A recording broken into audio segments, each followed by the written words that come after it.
Hello, welcome to how to massively increase your real estate production without cold calling or door knocking. My name is Pete Mitchell, and I've been the head marketing consultant for Debbie DeGroats and Ben Kinney's Forward Coaching Company. If you're not familiar with them, it's the premier real estate coaching company. And I've been with Debbie since she started the company, actually, technically right after she used to run Mike Ferry's company, the coaching division, and she started her own. And I've been with her since the very beginning. I've authored or contributed to 6 different books. And prior to being a marketing consultant, I ran Pete Mitchell Inc. It's a registered investment advisor firm, and you're going to see why that's important as we go through our presentation today, because I'm going to be sharing with you how to generate a lot more real estate transactions in your business immediately. Now, let me tell you also about Mark Prather. Mark Prather is a good friend of mine. He is the founder of Mark One Mortgage and Mark One Real Estate Academy. In fact, Mark and I met back when I was a registered investment advisor. We did a lot of equity harvesting from people's homes and showing them how to properly invest it. And we used a lot of his team, his mortgage people, to help us with our clients. And that's actually how we met, probably back in 2006 or 2005, back in that time frame. So I've known him for a while, and he's been in the mortgage business and real estate business since 1977. And what I'm going to show you today really was taught to me by Mark, and it totally changed how I see investing and how I see helping people reach their financial goals. So let's take a look at some of the problems in our industry today. Home affordability is nearly the worst on record as mortgage rates spike. We are starting to see rates shoot up like crazy. Of course, the Fed just keeps raising rates. All of this to stem the inflation problem that we've got. The Fed has stated it intends to continue to raise rates aggressively, and we know we're going to see that. And so what does that actually mean? Well, what it's doing is it's giving consumers a lot of fears, what you and I would call their objections. The most important is the impact of a recession on their job and the prices of what they're going to buy. That's what they're worried about. Am I going to lose my job, or am I going to have to take a pay cut, or, if gas prices keep going up, what's going to happen? Another fear that they've got is if I buy a home now, I'll be buying at the top of the market. And they're starting to think prices are surely going to fall. Now, you and I are sitting there looking at this going, look, supply and demand. Prices are not going to go up as quick, but fall? I'm not so sure they're going to fall. I think they might plateau. I think they might kind of stay where they're at. Certainly go up a little bit, but not as aggressively as they have, say, during the pandemic. But it doesn't really matter what we're thinking. It's what are they thinking? And they're thinking prices are going to fall. They're also thinking, well, higher interest rates, that kind of means higher payments. In fact, I was looking at a report the other day, and it said something like $3,500 a couple of months ago would get you an $820,000 home, and $3,500 today is going to get you somewhere in the $650 range, $620 range, something like that. I mean, it's a significant difference. Same amount of money, can't buy as much home anymore. You see, the problem is consumers don't know why they need to buy real estate right now. The solution is to provide the financial life-altering solutions of home ownership and real estate investing. And that's what I'm going to show you on our presentation here today, what you can do to show your clients why they need to be getting into real estate aggressively right now. So let's look at this. Why buy real estate? Well, there are 3 main reasons on why people should be buying real estate. Reason number 1, you get to grow your wealth on autopilot without saving money. I want to say that again, grow your wealth on autopilot without saving money. I'm going to explain that in a little bit more detail in just a minute. Reason number 2, the little known 5 financial advantages of real estate and how you can benefit from them. And reason number 3, the safest investment you can make, real estate, can grow 3 to 4 times faster than stocks. So let me ask you, what does it mean to be financially secure? For most people, it used to mean, well, you have a big house, you have a nice car. Is that really being financially secure? Just because someone's got a big house doesn't mean they're financially secure. They might have just a massive payment. And a nice car, maybe it's a lease. It's not even theirs. A lot of times people say, well, maybe being financially secure means a big savings account or a big 401k. Well, let me ask you the question. What do the wealthy believe it means to be financially secure? You see, the wealthy are financially secure because they have passive income that comes in month after month with little to no effort on their part. That's what being financially secure is. Passive income that always comes in. It doesn't matter if you're sleeping, you're on vacation, you're doing something with your family. It doesn't matter. It still comes in. That's being financially secure. So remember I said reason number one, grow your wealth on autopilot without saving money. You see, here's the problem. Balancing lifestyle with saving money is really difficult for most people. Life gets in the way. My son, during the middle of the pandemic, right, the one time you don't want to go to the hospital, has an emergency. We have to go have an emergency surgery. By the way, insurance company didn't want to cover that. Difficult to save money and balance your life. Things happen. Things come up. Your car breaks down. Oh gosh, man, I was going to be putting $500 in my 401k this month. Now I got to fix my radiator. Life gets in the way. And that's why saving money is so difficult for most people. Wealth growth without saving money starts with owning a home. Let me give you a great example here. This right here is my home. I bought it on December 27th, 2006. Bought it for $899,000. Now we just listed it for $1.5 million. I don't know if we're going to get 1.5. Maybe we'll get more. Maybe we'll get less. Who knows? Part of the reason why there's probably a little bit of an echo that you're hearing is because my office here is all cleared out because we're getting ready to move actually out of the state. But here's the point. If we do sell it for $1.5 million, that's going to result in a gain of $601,000. That's like getting a bonus of $37,562.50 for every year that we lived here. That's the equivalent of saving just over $3,000 a month. But I didn't save $3,000 a month. I didn't do anything. I just lived here. Now, this also happens to take into account the crash of 2008. In fact, our home, we bought it for $899. It probably went down to the low 700s before it went back up. And you go, well, wait a second, Pete. I mean, your home actually lost value there for a time. Yes, but there's the utility value of real estate. And what that means is this. I was going to have to pay to live somewhere no matter what. I was either going to pay rent to someone or a mortgage. I chose to pay the mortgage. So it kind of didn't matter that the value of the house went down. I wasn't planning on moving. I was like, well, okay, the value of the house went down. In fact, I don't even think I really noticed it because I didn't really care. I was still going to live here. There's a utility value of real estate that's totally disconnected from the value of the real estate. And that's a really important thing for people to understand. See, there's what we call the old false belief to a safe financial life. You've probably heard this before. Get a good college education, get a good job, set up a retirement account with a 401k or an IRA. And if you got a 401k and your company matches, max that thing out. And of course, hope. That's the secret to a solid financial future, right? No.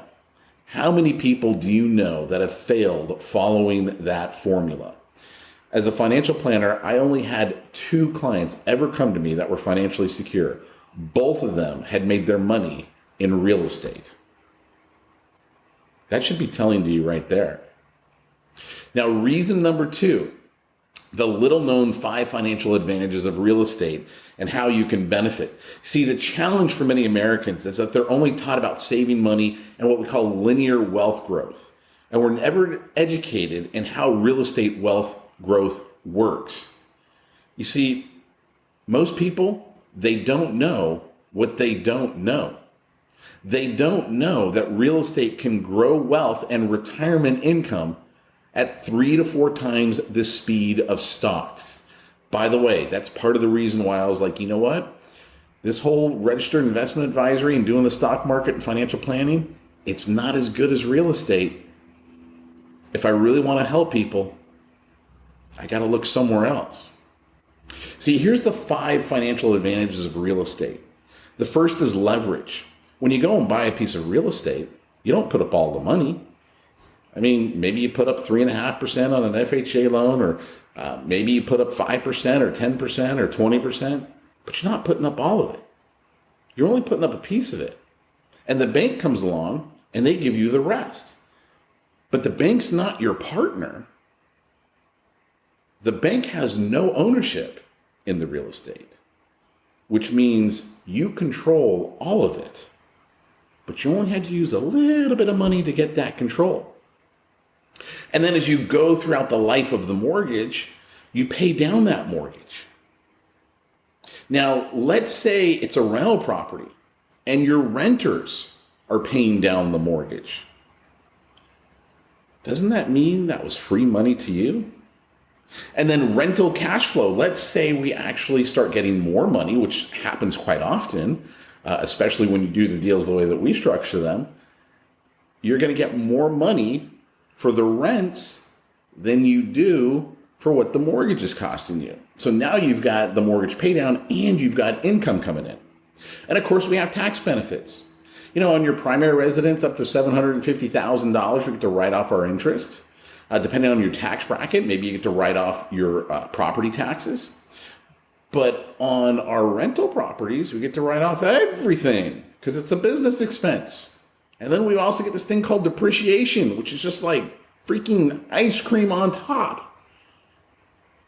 And then, of course, we got the appreciation of the real estate itself. In fact, let me give you a visual demonstration of what I mean here. I'm going to have to adjust the camera, so let me just take a quick minute and do that.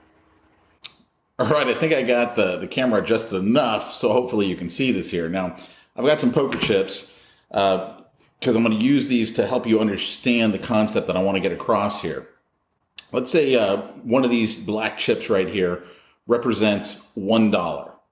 So if we were to take $1 and stick it over in a savings account, then let's just say we get 1% on that savings account. Now, that would be a really great savings account in today's world because I want to say we're getting, I think a 0.5% on our current savings account and like 0.1% on our checking account. We're not even getting that much.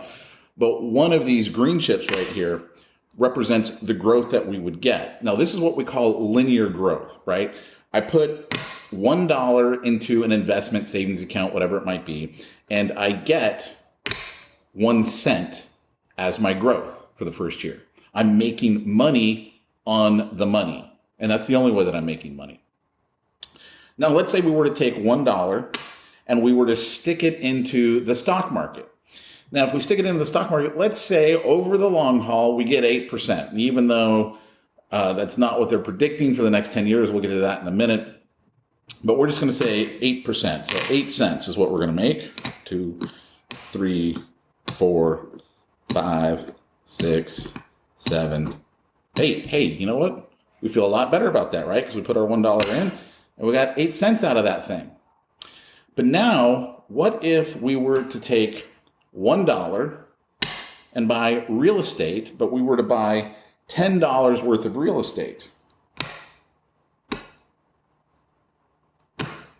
So the bank gives us the other $9. And I'm not saying you even have to put 10% down, right? But I just want you to understand the concept. We took that same dollar, put it into real estate. The bank gave us $9 in real estate. And let's just say we made 5% an appreciation on that home. Well, that means we get 5% not on the dollar, but on the full $10, right? So we get 50 cents in appreciation. sure you can see this all here because this is the important concept I want you to understand.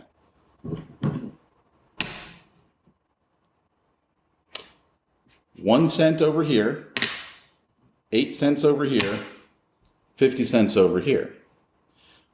But we're not done because there's these other benefits, right? This is called leverage. We put down $1. They gave us 9. But then we're also going to have principal pay down. So what does that mean? That means as we continue to own the property, we're basically paying down that loan. Now, if this happens to be a rental property, then what that means is I'm getting someone else to pay down the $9 that we borrowed. So if someone else is paying what you borrowed and we're converting that, doesn't that mean that's free money? Doesn't that mean that didn't cost us anything to get that? But wait, our benefits keep going on from there. What if we have rental income that is above and beyond what it's costing us, above and beyond that pay down? That's another form of leverage that we've got, another financial advantage that we've got. Now, let's say, again, this is a rental property. Well, then we've also got the benefit of taxes. So we get something called depreciation. Now, if it's your primary residence, you get to write off part of your mortgage up to $750,000 currently, depending on your tax bracket, even your property taxes. But on a rental property, we get to write it all off because it's a business expense. And then we have this thing called depreciation, which allows us to write off even more. So it starts off with the leverage, right? The fact that we only had to put $1 down and we got the bank to give us the other $9. Then we had our mortgage pay down. We start converting that loan into principal dollars. Then we've got rental cash flow. Then we've got the tax benefits. And you've already seen the appreciation that we've got. But here's the coolest part. That's year 1, right? What's year 2? Year 2 is you get another cent over there. You get another 8 cents right there. You grab a few more of these chips. On our appreciation,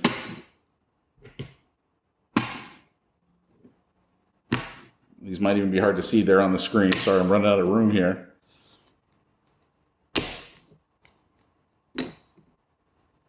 Right? But again, what's happening? We're still paying it down and converting more of that. And if we have rental income and we've got tax benefits, do you see why I'm saying 2 to 3 times the growth of the stock market, 2 to 3 times the speed? What else can you do this with? There's nothing in the world you can do this with. That's why it's so incredible. All right, so now let's take a look here at secret number 3. The safest investment you can make, real estate, can grow 3 to 4 times faster than stocks. So why do most people fail financially? They rely on saving money and that linear wealth growth, right? That linear wealth growth is making money in a straight line. It's only making money on your money, like I showed you with the poker chips. Real estate grows wealth exponentially because of those 5 financial advantages and the utility value, right? Remember I mentioned my own home, how I bought it for $899, and after the crash of 2008, it went down to like the low 700s in value, but it still had a utility value. Now let's say I'd had a renter in here instead of living in here. Well, the renter would have still needed a place to live. They would have still paid my mortgage for me. There's a utility value, totally disconnected from the value of the home. Real estate is safer because its growth operates on those 2 separate supply and demand components. The appreciation is supply and demand in the market when you go to sell it.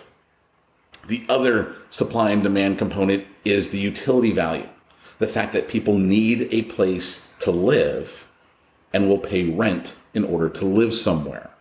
totally separate, two unique supply and demand components.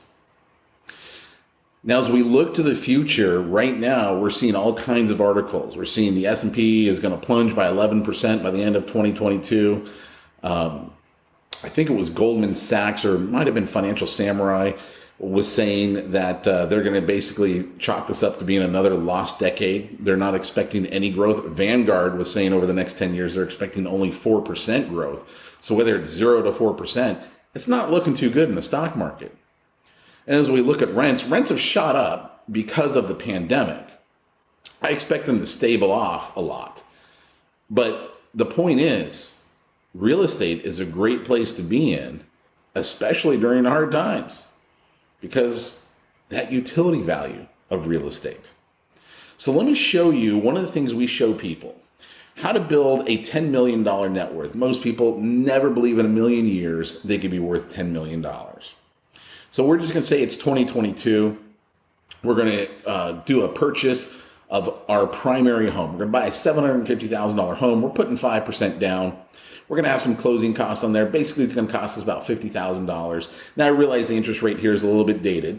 That's okay. I want you to understand the point here. The point is our payment's going to be about $4,200 under this example right here. But what happens?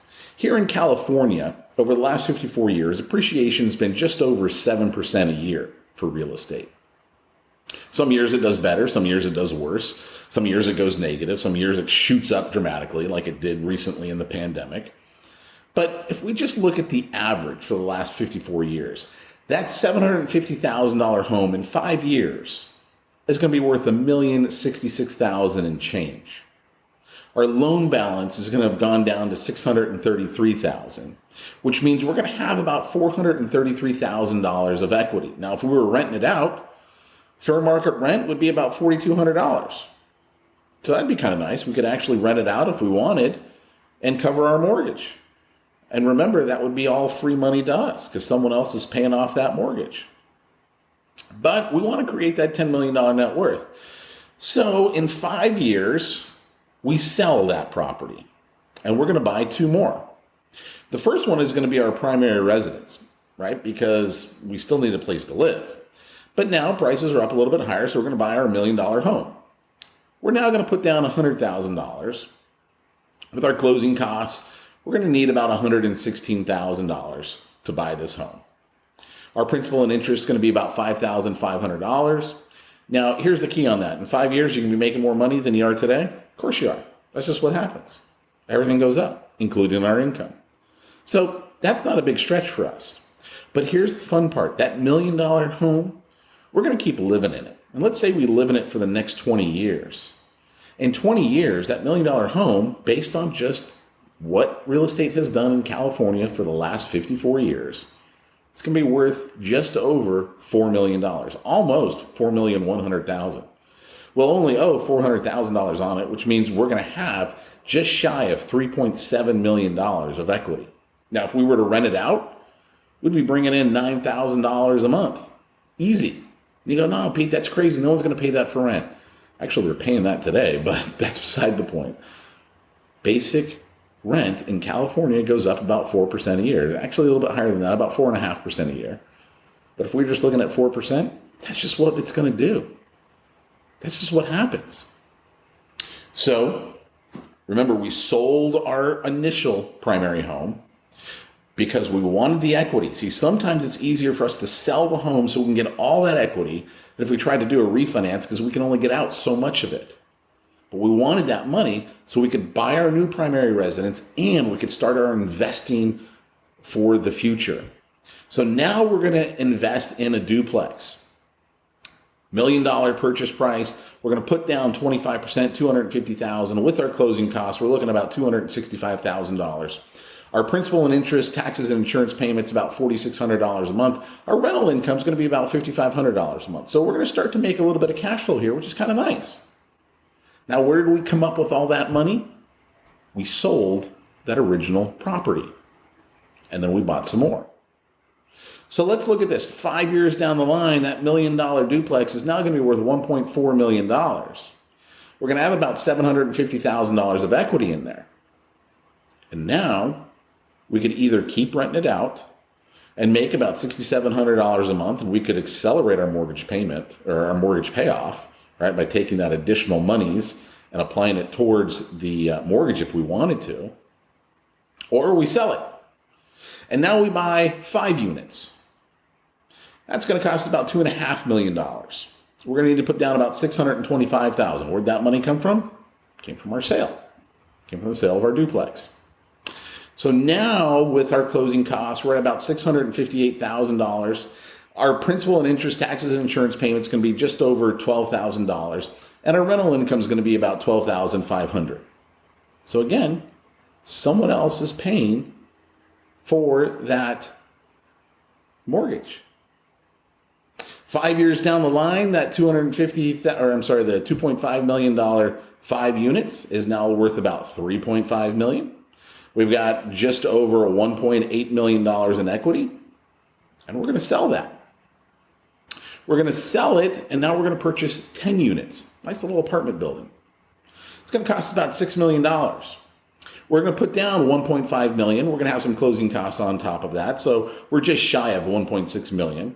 Our principal and interest, taxes, and insurance is going to be about $30,000 a month. And our rental income is going to be about $35,000 a month. So we're going to actually start making some money here.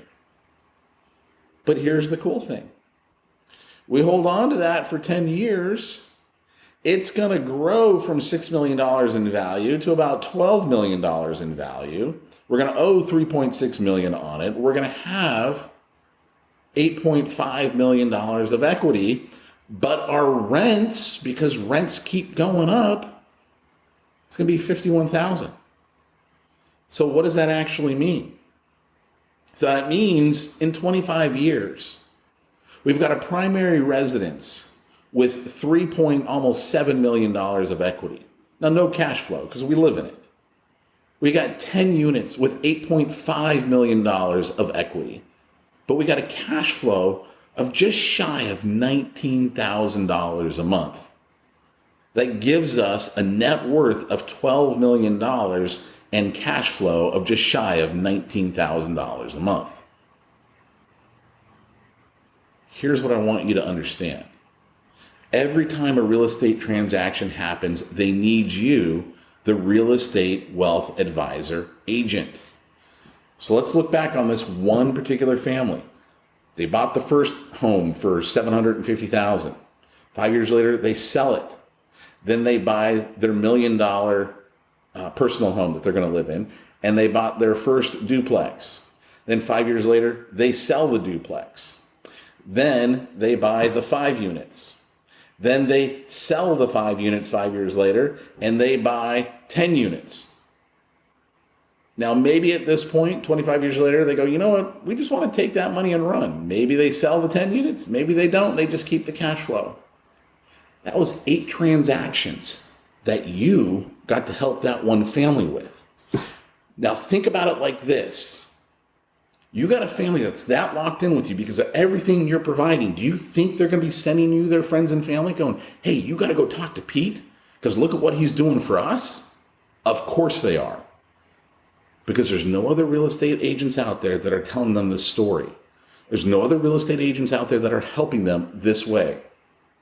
See, most agents only focus on those looking to buy or sell right now, right? They're focused on that top of the market, the 3 to 4% that are in the market. The astute agents go, hey, you know what? We're going to help out that top 10%, the real estate investors and those that are in the market today. But what if you could go back to homeowners? What if you could go back to your current database and go, hey, you know what? Let me show you a strategy that's going to blow your mind and start you on the road to wealth. Do you think you can go back to your database and go, you know what? Maybe we need to sell the home you live in, go buy you another one, and go buy you some investment properties? Of course you can. What about the renters? Can you show renters, let me show you why you need to get involved in real estate? Of course. So now we've totally expanded the market that you can serve.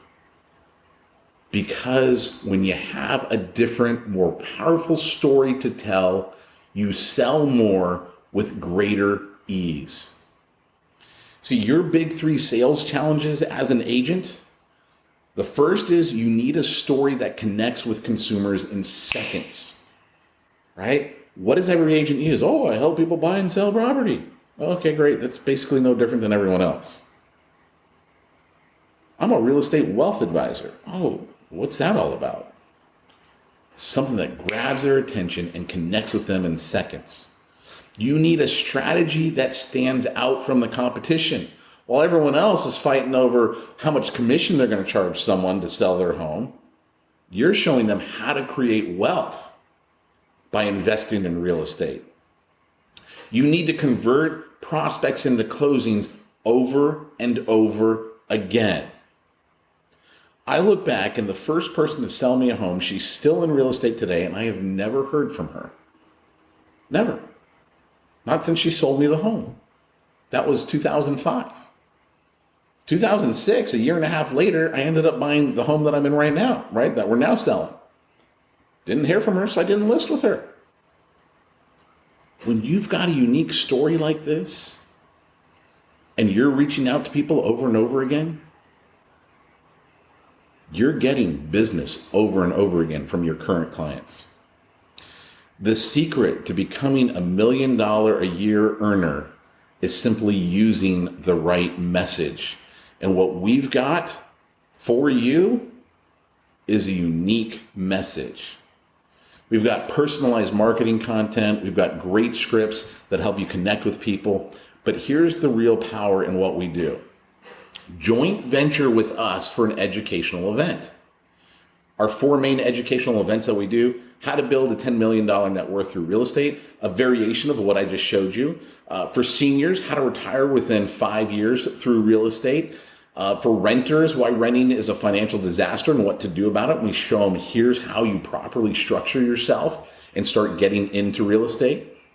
And how to retire without saving money, which is what everybody wants to know. By the way, that $10 million net worth at technically $12 million, you didn't have to save any additional money to do that. No new money out of your pocket. And you can show people that. And the reason why we say joint venture with us for an educational event, we're not looking to recruit you. You stay with whoever you're with. We handle the mortgage side because we're the experts on that. We can show our clients, your clients, hey, this is how we do this strategy. You handle all the real estate side. There's 4-step selling process to this. Number 1, you present a compelling, refined marketing statement that will capture the attention of consumers in seconds. We help you craft that. Number 2, you facilitate an inspiring educational event, that's with us, with a powerful offer that will create an appointment. We do the client consultation. We convert about 90% of the prospect appointments into clients because the story is just so powerful and no one else has shown them how to do it. You make the sale. You go do the transaction. We're going to take care of the loan side. So again, why do we do it? Our expertise is on the mortgage side. While you're handling the real estate transaction, we're going to take care of the loan. If what I've shared with you today strikes you and says, hey, you know what, Pete? I definitely think this is something that I need to take back to people, then here's what your next step is. I want you to get on my calendar. You go to petescalendar.com. We're going to set up an appointment. You and I are just going to chat. We're going to chat about your business. We're going to chat about what we're looking for. We're going to chat about how we can do some events together. And then let's just actually do it. See, talking about something is great, but doing it and getting that business through the door, that's going to make you so excited because you're going to start blowing the doors off the competition and earning the kind of money that you deserve to be earning, while at the same time helping your friends, your family, your past clients get ahead financially. So right now, go to petescalendar.com, get on my calendar. Let's talk about how we can work together. I'll talk to you soon.